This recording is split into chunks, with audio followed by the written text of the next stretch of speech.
I'm not going to say much. I think everybody else far better at this than me.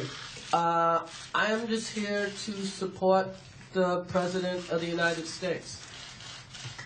The President of the United States is, you know, our boss. Chris Rock says the president is our boss. The president is our boss? I don't remember Chris Rock striving for the Employee of the Month award while Bush was president. I think what's happening. Propaganda.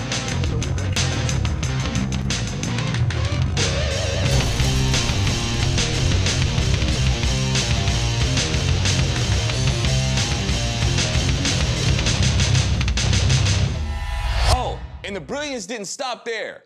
Oh no, Tony Bennett took us to school with this statement. I'd like the assault weapons to go to war, not in our own country. And I'd like assault weapons eliminated. Thank you. Hey, dig the look on Chris Rock's face. That look is a manifestation coming deep from what's left of his soul. And somewhere, deep down, he's got to know that this junk he's going along with is stupid. But y'all, take heart. Celebrities are dependent on this mindset. They have to take positions like this to show that they care.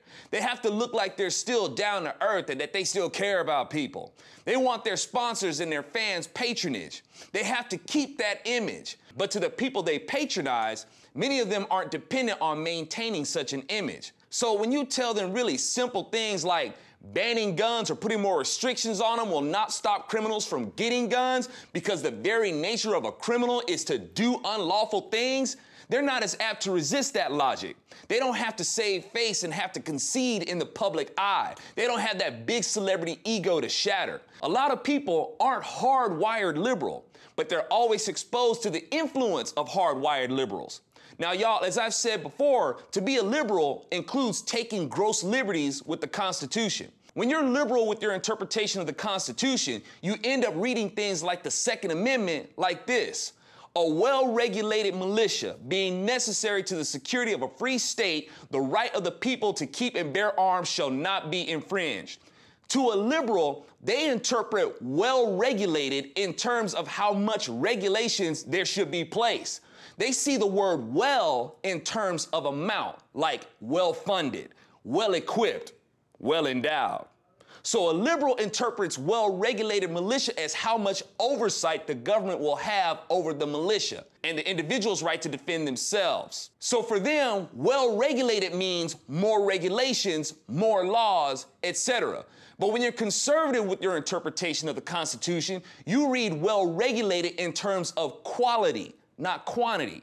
A well-regulated militia means that you abide by the supreme law of the land, and you don't need a well-endowed amount of laws for that. All you need to regulate the militia is the respect for the God-given rights. Nobody can be deprived of life, liberty, the pursuit of happiness, or property without due process. If you respect that law and respect life, it won't matter if you have a bazooka in your possession. You're not going to use it to commit murder. I reckon that's the key to the mystery of a well-regulated militia.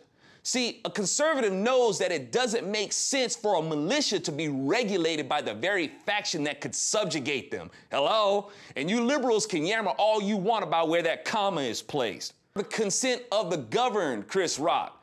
The president is not our boss. Does the president pay my or your salary? No. We pay his. Did the president hire me or you? No. And can he hire me or fire you? No. But the people, unfortunately, did hire him and could fire him, but unfortunately won't. The president is chosen to represent us, not dictate us. Liberals are under the sick impression that more laws are what it takes to make a good society. Law doesn't make good society at all. The society itself has to be willing to obey good law. Legislators and law enforcement are not social workers. Good law protects life, liberty, the pursuit of happiness, and property. And good law protects a society's right to protect these things themselves and acts as the enforcer to help make sure their God-given rights are protected should a faction try to infringe upon them. Bad law protects persons who want to have their desires at the forced expense of others. And we're plagued with bad laws. For more insight into what I mean by that, please grab a copy of my audiobook, Weapon of Mass Destruction, available at AlfonZoRachel.com. I'm AlfonZo Rachel with Zo Nation, and Tony Bennett cracks me up.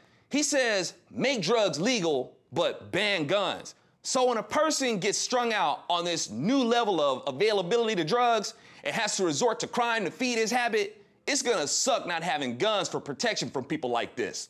But Tony thinks that the doctors who will be in charge will just cut the addict off, which means that the drug addict is just gonna go back to the black market that the liberals and libertarians say will be done away with. And while they're at it, they'll just get hold of one of those illegal guns they're not supposed to have too.